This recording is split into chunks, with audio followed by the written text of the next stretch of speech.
Hello दोस्तों। हमारे channel अनमोल निवेश में आपका स्वागत है। कोई भी कंपनी में इन्वेस्ट करने से पहले आपका सिलेक्शन अच्छा होना ज़रूरी होता है और आपको ये पता होना ज़रूरी होता है कि आप इस कंपनी में इन्वेस्ट क्यों कर रहे हो। अच्छी कंपनी सेलेक्ट करना ये कोई आसान बात नहीं है, इसलिए कंपनी फंडामेंटली और फाइनेंशियली स्ट्रांग होना भी ज़रूरी होता है। इसके साथ साथ कंपनी किस सेक्टर में काम करती है, ये कंपनी का एक्सपेंशन प्लान्स क्या है, वो कैसे एग्जीक्यूट किए जाएंगे, कंपनी शेयर होल्डर्स के लिए क्या कर रही है, जैसे कि बोनस शेयर या स्प्लिट शेयर्स करती है कि नहीं करती है, ये सभी चीज़ें मायने रखती हैं। और इसके साथ साथ आपको इस कंपनी के बारे में क्या लगता है, इस पर ध्यान मत दीजिए। कोई भी कंपनी आपको अच्छी लगती हो तो आप सिर्फ उसके अच्छे पॉइंट्स ही देखेंगे, बुरे पॉइंट्स को इग्नोर कर देंगे। या फिर आपको कोई कंपनी बुरी लगती है तो आप सिर्फ बुरे पॉइंट्स पर ही ध्यान देंगे, फिर कितने भी अच्छे पॉइंट्स हो उसमें आप नहीं देखेंगे। इससे होगा ये कि आपका सिलेक्शन गलत हो जाएगा और अल्टीमेटली आपका इन्वेस्टमेंट भी गलत हो जाएगा। इसलिए आप ये सभी चीज़ें ध्यान में रखते हुए रिसर्च करें, जिससे आपका रिसर्च भी इम्प्रूव हो पाएगा और ये नॉलेज जो आप लेंगे वो आपके साथ ज़िंदगी भर रहेगा। आज हम एक स्मॉल कैप डिफेंस सेक्टर में काम करने वाली कंपनी के बारे में बात करेंगे, जिस कंपनी का मार्केट कैप है 1408 करोड़ रुपीस, करंट प्राइस है 868, 52 वीक हाई है 906, लो है 245, स्टॉक पीई है 41.8, इंडस्ट्री पीई है 49.9, डेट टू इक्विटी रेशो है 0.27%, फेस वैल्यू 10 रुपीज़, आरओई 30.7 और आरओसीई है 37.1। प्रमोटर का होल्डिंग है 40.1%। फिलहाल प्रमोटर ने अपने 0.04% शेयर्स कम किए हुए हैं होल्डिंग से। नेट प्रॉफिट है 33.7 करोड़ रुपीज़। कंपनी के कंपाउंडेड सेल्स ग्रोथ की अगर बात की जाए तो आप देख सकते हो टीटीएम आ रहा है 66%, पिछले 3 साल में 44%, 5 साल में 24% और 10 साल में 14%।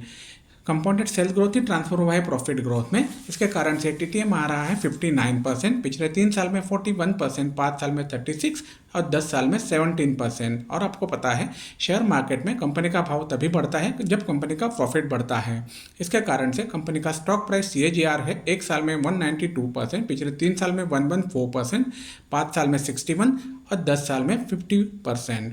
रिटर्न ऑन इक्विटी भी अच्छी तरह से आ रहा है, लास्ट ईयर 31%, 3 साल में 28, 5 साल में 27 और 10 साल में 22%। अभी कंपनी के बिजनेस डिटेल की जानकारी ले लेते हैं।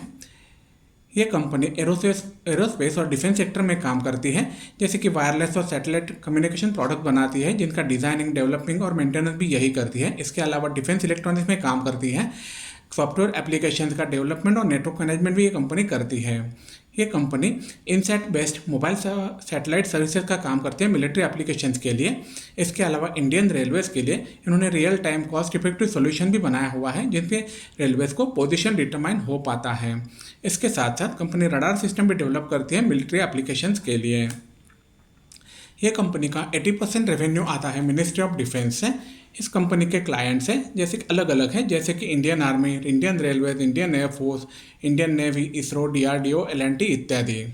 ये कंपनी का मैन्युफैक्चरिंग फैसिलिटी है आंध्र प्रदेश के विशाखापट्टनम में, मेडिकल टेक जोन में। ये कंपनी अभी अपना अभी प्लान कर रहे हैं कि अपना कैपेसिटी एक्सपांड करने का, उसके लिए इनको 25 करोड़ का खर्चा आएगा। मैं आपको बता दूं, यह वीडियो सिर्फ एजुकेशनल पर्पस के लिए बनाई गई है, इसे किसी भी तरह की खरीदारी या बिकवाली की सलाह ना समझें।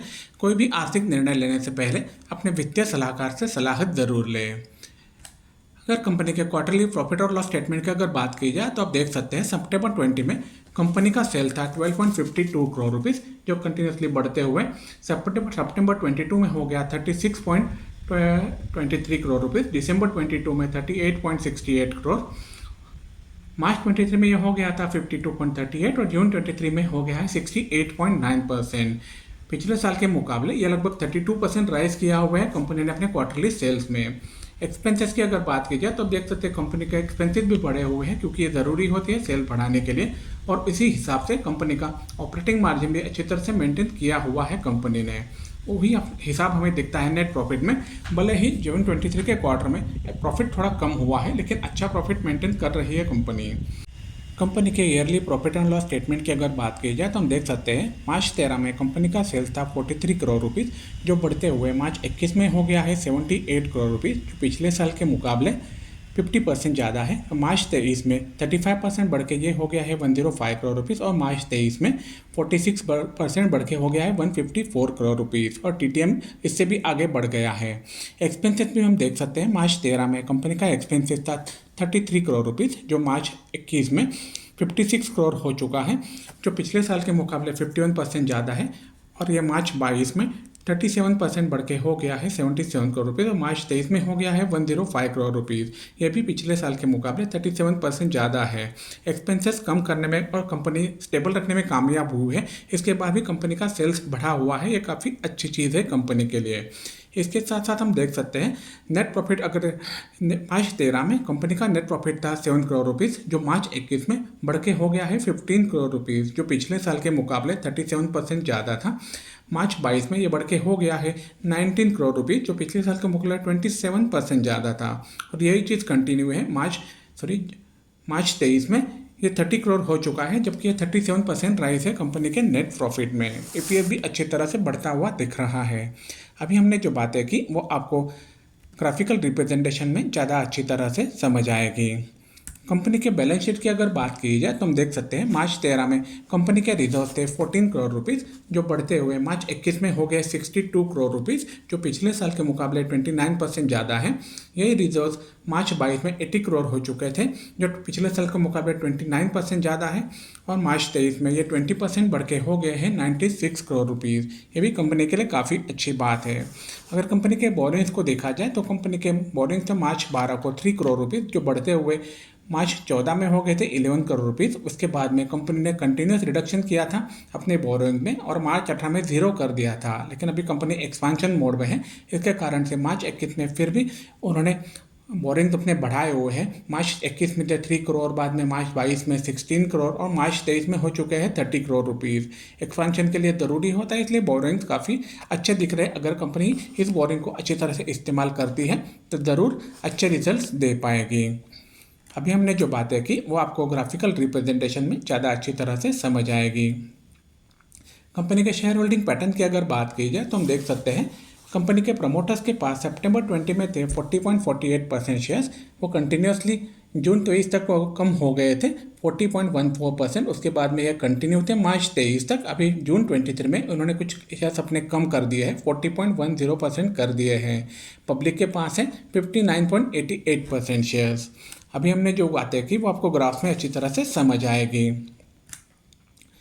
मैं आपको बता दूं, इस कंपनी में प्रमोटर्स के कोई भी शेयर्स प्लेज नहीं हुए हैं, ये काफ़ी अच्छी बात है कंपनी के लिए।